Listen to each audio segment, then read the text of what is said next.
And we have to do our bit. हमें ये नहीं सोचना है कि अकेले से क्या होगा. 1+1 is 11. It's not 2.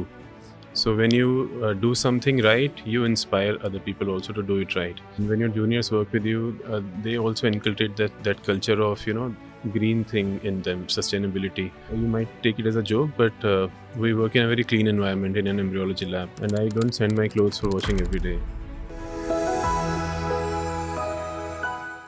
So today we welcome Dr. Sarabpreet Singh, who's the director of Fertilis Academy and the chair of embryology at IFS. He's also the head clinician in embryology and andrology at Artemis Health Institute. Hi, sir. Hello. Good evening. Thank you for being on the IHW podcast with us on this very special day, which is World IVF Day.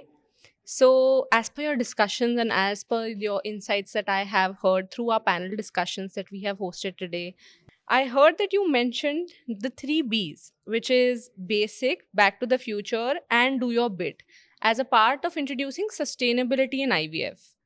These three are very unusual and unique points, I would say, that you've put in this concept of IVF, which is the digital health in sustainability.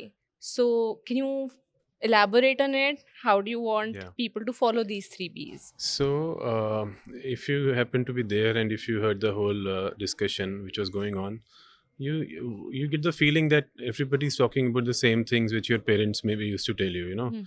Switch off the lights, use things judiciously, use less of plastics, more of paper, and practically don't waste anything. If you can reuse anything, if you can wear your bade bhaiya ki badi behan ke kapde, get them altered, do it. If you can read their books, do it. So we are going back to the future. And we have to do our bit. हमें ये नहीं सोचना है कि अकेले से क्या होगा. 1+1 is 11. It's not 2. So when you do something right, you inspire other people also to do it right. Definitely. When you set up solar panels in your clinic or in your hospital, people around will see, and when they see that the bills are going down, they also would like to invest. So you have to do your bit. And when your juniors work with you, they also inculcate that culture of they also get sensitized to that green thing in them, sustainability. And you might take it as a joke, but we work in a very clean environment in an embryology lab, and I don't send my clothes for washing every day. I send them once a week. I mean, I don't know, maybe twice a week. And if anything spills over, then obviously I'll send them. Otherwise, I work in a high pressure environment, which is nicely filtered air, everything. And I work with, in a very clean environment. We're not doing surgeries in the lab. So I think we can do that. And anything, your water systems, your taps, everything should be nicely monitored. No wastage of water. It's criminal to waste water and things which you can reuse. Even if you go into my car, you will see that there are 2 masks of cloth which I keep. We don't use the plastic mask, commercially available mask. So try to reuse things whichever you can in without altering your results. That's the key point. I think in your discussions and even right now, you mentioned about your staff. At Sustainability R, we are very particular about employee engagement in sustainability specifically. Employing what? Employee engagement in sustainability. Yeah.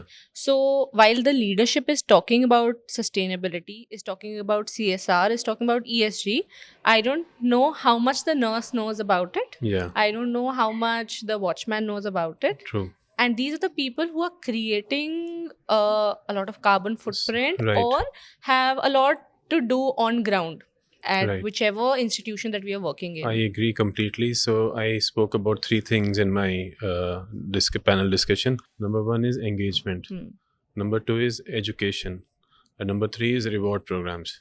So if you educate people, if you involve them, then only you can achieve success, and you can optimize your success, and you can inculcate that sense of sustainability and quality culture in your system. And they should be encouraged to come out with ideas, because at times your technicians and your juniors, people, they come from very basic backgrounds, and they'll tell you ideas which you really can't think of. They're out of the box for you, but they're how they live. I used to visit a lab, and I saw them. I learned some things from them which is difficult to describe. They are technical, but when I realized that, oh yeah, oh my god, that these people are the ones who are actually saving on things. And the culture is such that they are they are brought up and they're groomed in a way that they do that. And also you should not only educate them but also do launch some reward programs, that if you follow this, okay, we'll calculate how much you've saved or how much you've consumed, and we come out with a reward.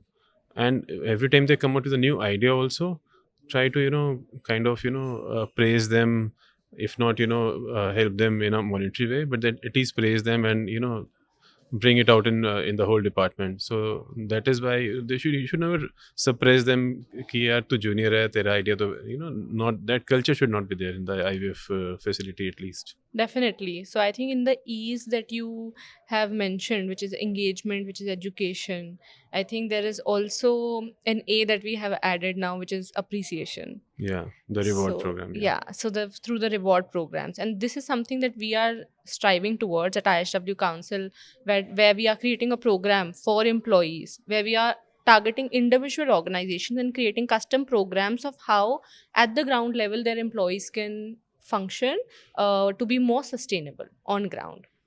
So one another point that you have mentioned, a very interesting point, is when you say back to the future. Can you elaborate a little bit on that? So back to the future is the future has to be derived from techniques which we used to do in the past. So you have to look back, see what is good, what my seniors used to do. Obviously, I'll not pick up something which is outdated and which required revision, but something which which many things change commercially also. Take the example of we used to draw glass pipettes, and we used to use pasture pipettes. They were all purely glass, which can be autoclaved, reused, and now we are using plastics, which is leaving a carbon footprint, as well as it can't be reused. It's a single-use plastic, and the harmful effects of single-use plastics. So many things like this we can learn from our seniors, or when we go back, we kind of we have to go back. So that is why I call it back to the future. The future has to come from the past. Correct. Yeah. It's a very important point, and I think there's a lot to learn from. So, thank you so much, sir, for being a part of this conversation. Thank you, Kritika. And on this very unique concept on sustainability in IVF. So, this was lovely talking to you, and I would love to take this conversation further in our next podcast that I would love to host with you. Sure. Thank you so much, Kritika. Thank you so much. You.